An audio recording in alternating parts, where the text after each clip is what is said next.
So, you may have heard that Dawntrail's not the most universally praised expansion. Kind of a first for 14. So I figure, hey, in its time of need, I will come along. I will set the record straight. And I'd like you to cast your mind back to 1960 or something. The roots of Final Fantasy XIV, Dungeons and Dragons, where it all began. Tabletop RPGs, where instead of rolling on gear and queuing with people in PF, you found your own parties of friends. Now, if you guys are familiar with modern day D&D, you may be familiar with one individual, perhaps even a YouTuber known as, you know what, I'll let him introduce himself. Hi everybody, my name is Matt Colville, and as you can see, I am a white, middle-class, middle-aged nerd. And if you guessed, I bet that guy plays D&D, you would be correct.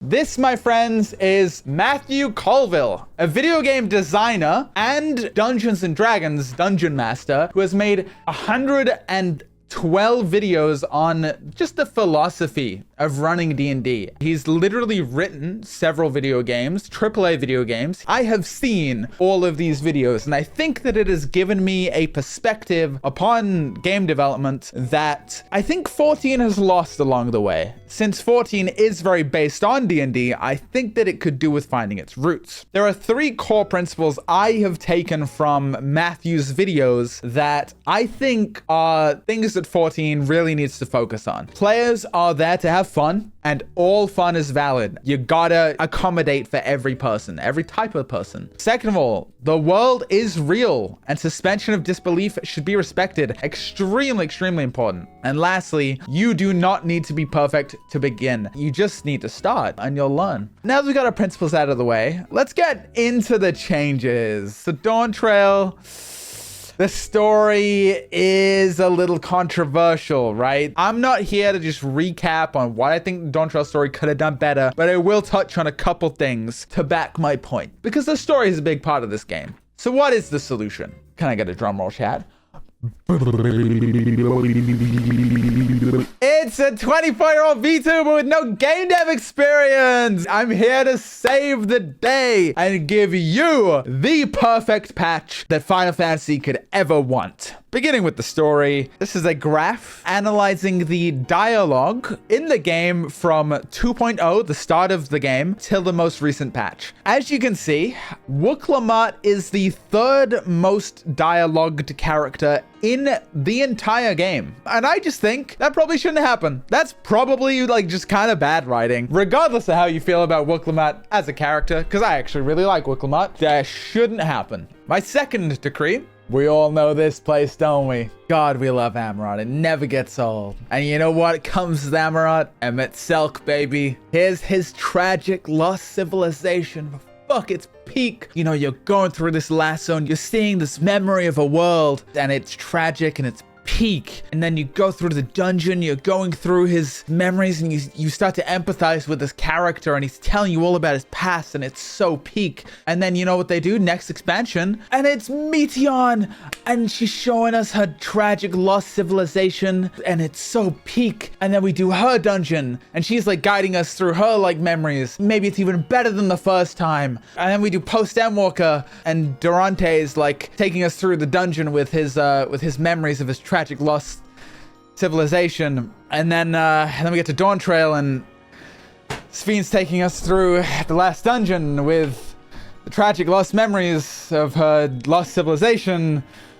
It's time to retire the formula. Like, okay, it was really good the first time, maybe even better the second time. Third time, it's like, okay, guys. Fourth time, all right. Okay. I love pizza, but there is such a thing as too much pizza, okay? That's my second decree for the story. Keeping it simple. Pretty popular takes, I think. Subjective opinion incoming. Beware. Final Fantasy does high fantasy really fucking well. I think that when Final Fantasy gets to low fantasy, it kind of starts to struggle. I also think the Final Fantasy does loss and tragedy and grief really well. And I think that Dawntrail is an expansion that from the get-go really didn't have too much of that. Lastly, I think that 14, and I think this is especially not as present in Dawntrail as it has been previously, Final Fantasy does dark shit really, really, really, really well. I'd like to bring up a parallel, if you will. This is Valigarmanda, the first trial within Dawntrail. Very forgettable. Valigarmanda was, in my opinion, a bit of a missed opportunity.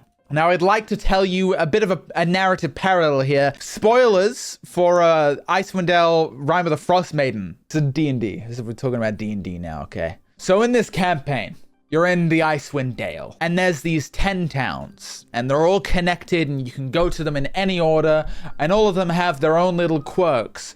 Kind of like Dawntrail's tribes and such, right? Kind of peak. I see the parallel. Maybe there's some potential there. Then what happens? Valigarmanda breaks free, starts threatening these other cultures and little societies. Similar thing happens in Icewind Dale. About halfway through the campaign, you've been tracking down these Dwagar, which are like these dwarf guys. They've been stealing like this ore and taking it back to the hideout. So you go there and you fight Zardarok Sunblight. Right as you land the killing blow on him, he presses the big red button. And what does the big red button do? Releases a fucking dragon. A dragon made out of that ore that they have been fucking collecting this whole time. And this dragon has a map with it. The DM says this. He says, this dragon is gonna fly out of here right now. First, he's gonna go to Dugan's Hole. Then he's gonna go to Goodmead. He's gonna go to Easthaven, Caer Dineval, Caer Coneg, Tourmaline, Lonelywood, Bremen, Targos, and finally Bryn Shander. And so we had to stop him.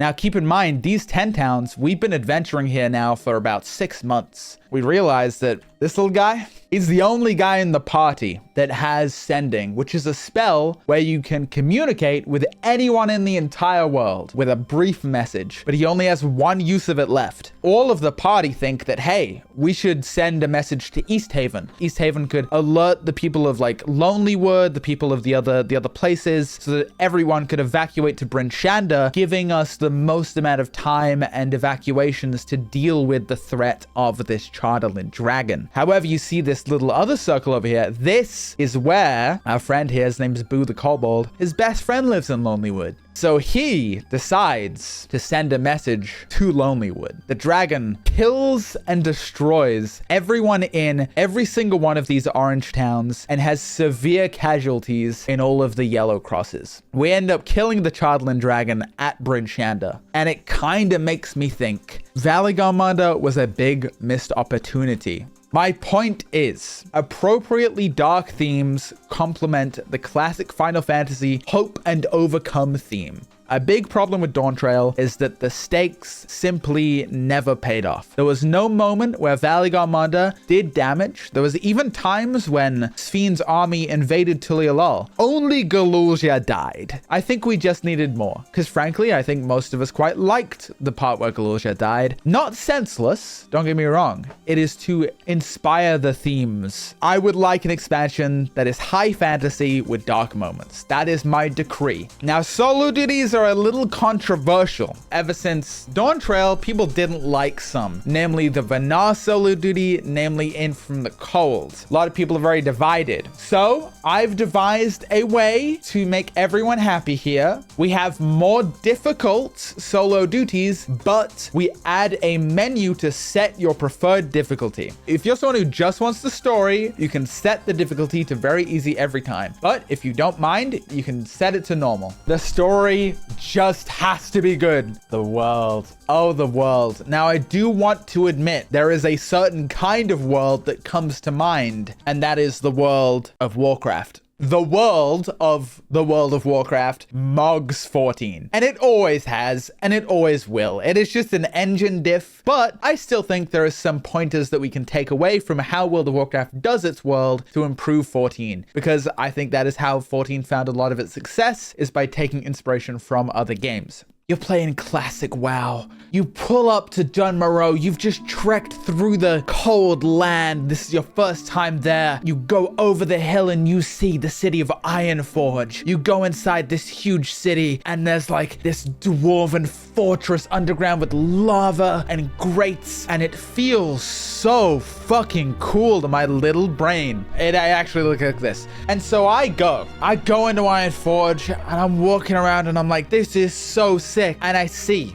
this pool of lava. You can actually kind of see it here. And I think to myself, can I jump in that pool of lava? And so I jumped in that pool of lava and I died. And let me tell you, having things in the world where you can jump off and die is actually pretty fucking sick. However, this game I was talking about earlier, this D&D game, it looked like this. We don't need like graphical fidelity here. That's not what sells a world. What sells a world is the suspension of disbelief and how it should be respected. That is what is most important. I believe that we should remove as many invisible walls as possible and add death to falling off. I also believe we should allow mounting in cities. We should let you respawn at the nearest aetheryte because that just makes the world feel real. If you've played 14 for long enough, you kind of just get used to this like path that you are set up on. You start to see the invisible walls without even running into them. I think it makes the world feel less real. It ruins the suspension of disbelief and breaks one of my core principles.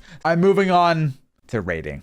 Ladies and gentlemen, I must admit, I am not a turbo sweat that raids week 1. However, I am very aware of that culture because I've done it a lot in World of Warcraft, and I know a lot of players who do that. I have been someone who's been scared to raid. I've done raids in PF. I've done raids with a static. I think that I have a very diverse portfolio when it comes to raiding. The Arcadian. Good job on the Arcadian, Square Enix. I like it. Very poggers. Don't like the lockouts. I think this shit sucks, and I don't think any of us really want it in the game. However, we need to talk about something else. Players are here to have fun, and all fun is valid, but fun starts to disintegrate if we don't have certain limits in place, because then it becomes a sandbox game, stuff stops mattering. So here's the rewards for BIS, and here's generally how you get them. You get the weapon from 3 and 4 of Savage. I like that the weapon is exclusively from Savage. I think that certain pieces of content, especially pivotal ones like Savage, should have exclusive rewards. And the weapon is a very significant one, and I think Savage, being the center of all raiding, needs to keep that in check. You can now get gear from Chaotic, which is very pog. I love that. And you can also get augmented gear. So here are my proposals.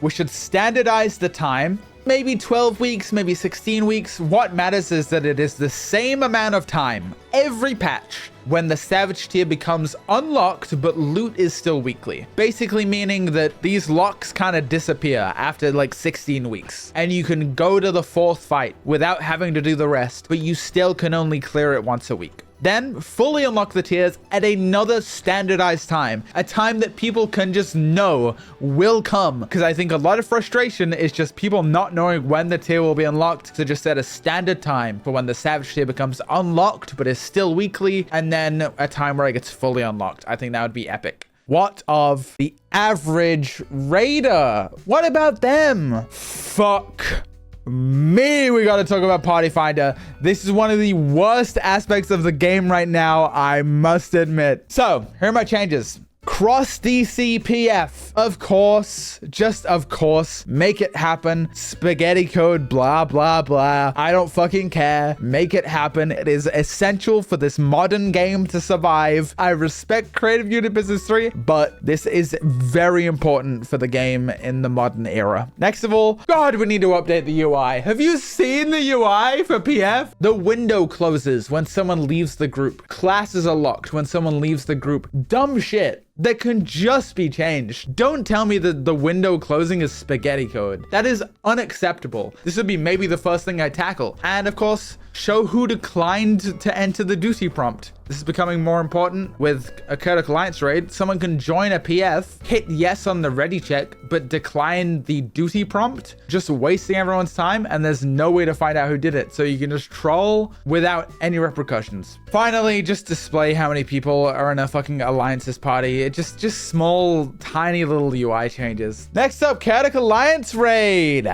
Very poggers. We like the Chaotic Alliance raid. Great stuff, Square Enix. Very epic. Faru.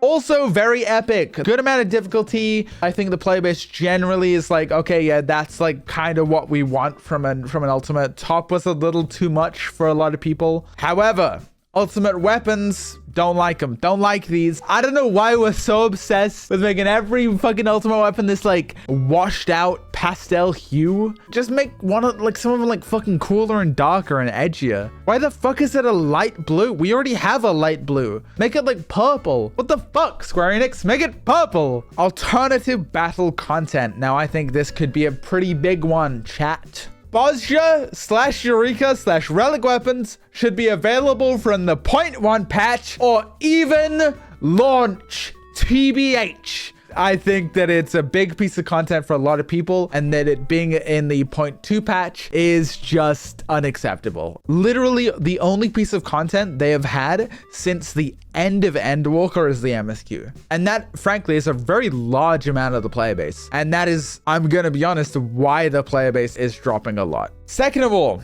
I think make Criterion dungeons like the level of difficulty similar to chaotic, so make them a little bit easier and drop accessories that are like the same item level as chaotic. So they're kind of a catch up, so you don't have to do savage, but you can still get like higher level accessories, and also release this on the same patch as a savage tier. So you have like an alternative way to get accessories and make it a weekly lockout. Savage Criterion, by the way, which is where you do it without dying. It's like hardcore Criterion. Can still drop cool weapons. I think that's still a good thing. World of Warcraft is a master at this. A very popular piece of content in World of Warcraft was challenge modes. You basically had to complete every dungeon in the expansion at a certain like speedrun speed. If you did all of them, you got like a transmog, you got like a glam set. Blizzard saw how popular they were and turned it into its own sort of vector of content known as Mythic Plus. Now, I didn't actually like this change. I didn't like the fact that now I had to do this every week for gear, and it kind of took the novelty out of it for me. But a lot of people really did like it, and I think that there is an equivalent lesson that we can learn here.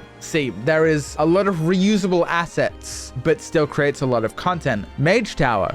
This was where you had to fight a boss as a certain class, and different classes had a different boss to fight, and every single class had their own unique weapon if you did the Mage Tower. So here is my proposal. We have savage solo duties. We have 2 to 3 solo duties per expansion that are turned into an SSD, a savage solo duty. They are the difficulty of a current Criterion level dungeon. They are like very hard solo content. They are set eye level, so gear only matters for stats, so they're the same forever, and completing a solo duty gives a unique weapon / title for whichever job it is completed on. If that's too much dev work, maybe we just make it a glam set for like a certain role. So like melee DPS get a whole glam set, range DPS get a glam set, and maybe that's just like a little easier for the dev team. And I think that's a really good way to recycle the assets in a solo duty while also just creating a big piece of content for solo players. You can go in and wipe again and again and again without any pressure of fucking up someone else's day. Content like that encourages people to try out group difficult content because they have a place to fail with difficult content. Next, Criterion dungeons. Create Criterion modes of every max level dungeon that drop accessories and maybe some gear like hands, basically making difficult dungeons relevant to the gearing process, similar to Chaotic Alliance raids. I think that giving people an options outside of doing a whole savage tier is good because it's a lot easier to get 4 players together. However, these do not have a savage version and exist solely for gear progression. You kill the bosses, last boss drops loot. Add a meta achievement / mount for doing each of them with no deaths. Just another way to gear. You'd need to make Criterion way easier for this to be feasible. Yeah, it'd be more like a different dungeon difficulty. It's kind of what I was talking about earlier. Maybe like a savage level dungeon. I think that'd be epic. Player housing. Now we're getting to the real stuff, baby. Player housing, infamously some of the most controversial content in the game. At the end of Endwalker, we got a feature known as the Island Sanctuary. Everyone was saying, holy shit, this is gonna be the player housing we dreamed of. And then it came out and it wasn't player housing. But then they added furniture to the islands and we started thinking, okay, surely they're gonna like add player housing to the islands.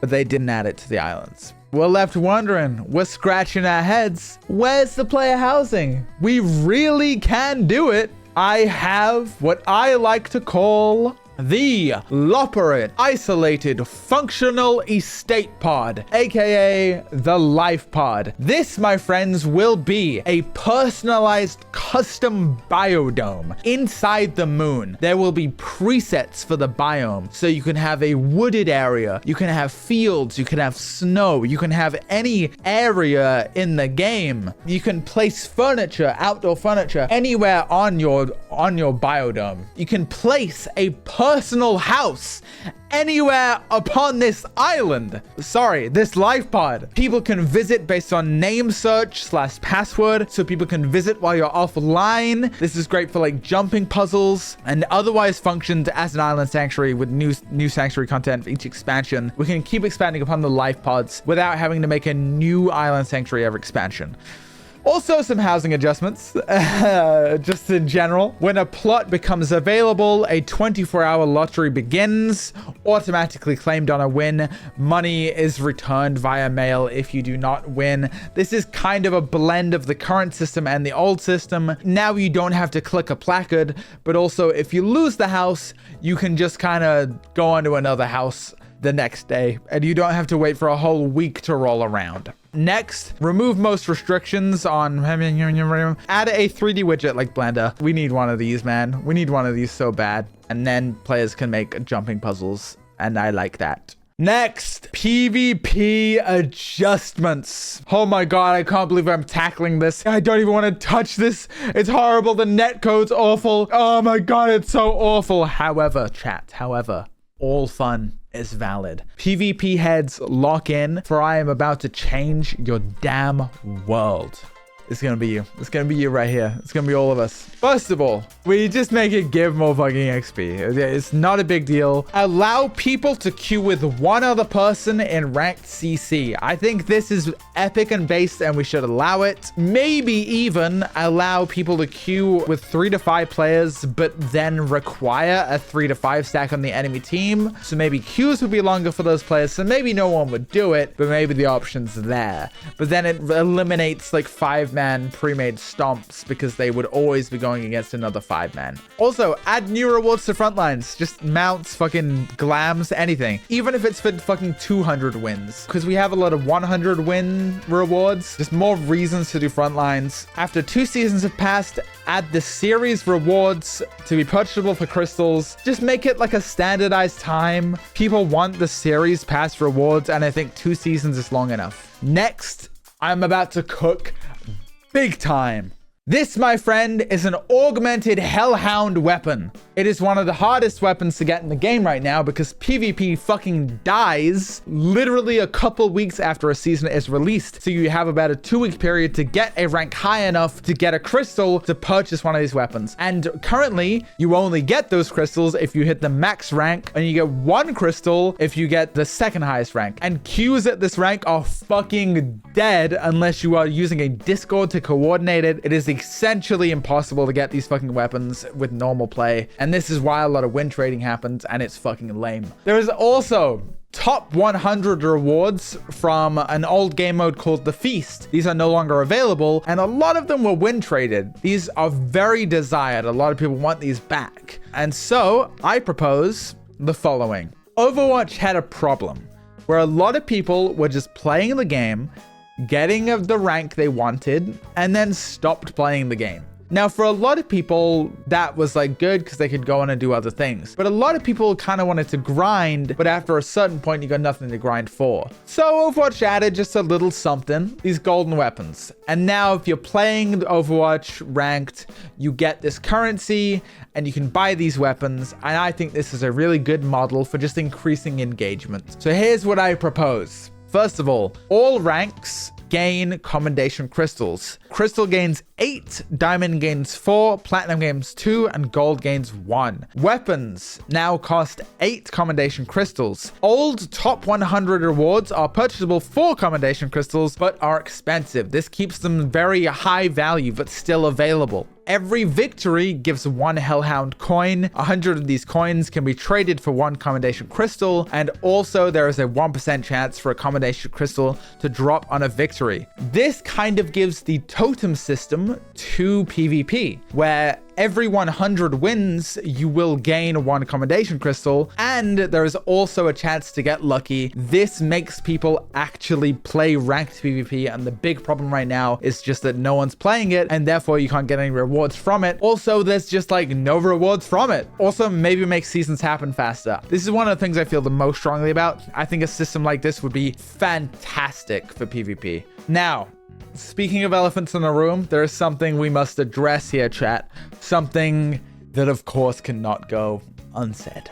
Fix the fucking ping. Make it so that every player can double weave regardless of ping. That's a basic human right. Good lord. This game is literally unplayable at a high level for so many people if they just don't have good internet. Some miscellaneous changes. Give dancers the ability out of combat to make their next standard step instant, and also have the cooldown for it be 15 seconds. All this does is make it so that you don't have to do a 16-second countdown before every pull. Second of all, this one's a little personal. I think they should add more jumping puzzles and add achievements or sightseeing logs to every single one of them. Or add a weekly semi-randomized Mandeville jumping puzzle minigame with a leaderboard rewarding MGP to the fastest times and a title to the winner. Just something to do. Lastly, make the fucking friends list good. How is it that I have a friends list with like 200 friends because I filled it up? Because if it wasn't filled up, then I kept getting requests that took time to decline, and I couldn't turn off friend requests. And now when I open my friends list, it has to load 200 people. And for some reason that takes like 20 seconds to do. Just fucking fix the friends list. Oh my God. Dungeon Meshi or Freerun collab. It's anime, it's fantasy, it's fucking popular with the kids these days. Please, Square Enix, please. Fuck it, One Piece collab. We love One Piece. Just start targeting anime. Fortnite has Hatsune Miku now. Just fucking let it happen. Everybody likes One Piece. Everybody likes Dungeon Meshi. Guys, there is one last thing that I must cover here today. One principle I have not touched upon, and that is you do not need to be perfect to begin. Here's an example, a little closer to home. These videos both took me 9 months to make. This video on the left is perhaps my biggest flop.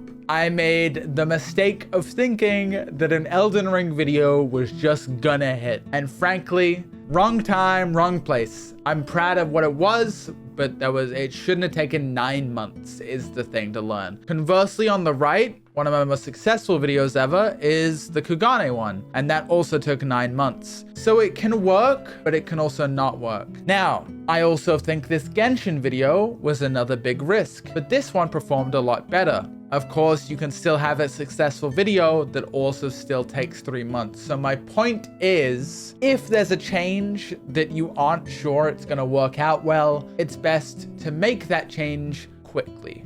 Because hesitation is defeat, my friends. Then you can learn from your mistake quickly, and you can go on to something new. And then the stuff you know, the stuff that's familiar, the stuff that works, you can give that the time that you know it needs. My takeaway from this isn't to stop taking risks with different kinds of videos. My takeaway is to do it faster. So I leave you guys now with a statement directly from Matthew Colville himself.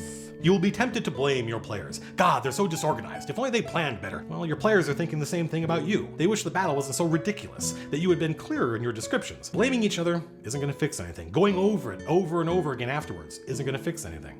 So, don't do that. Don't replay the battle over and over again. It's diminishing returns. Think about it in the car, on the way home, and then when you get out of the car, leave it in the car. Put it down. It's in the past. These things happen. Write it out. Make next week better. Eventually, you realize, man, sometimes things just go south. If there's anything that I would like to inspire the Final Fantasy dev team, it is that. Take the L of Dawntrail and move on and try something new and do it quick. Thanks for watching. Thanks for watching, everybody. Yay! We did it!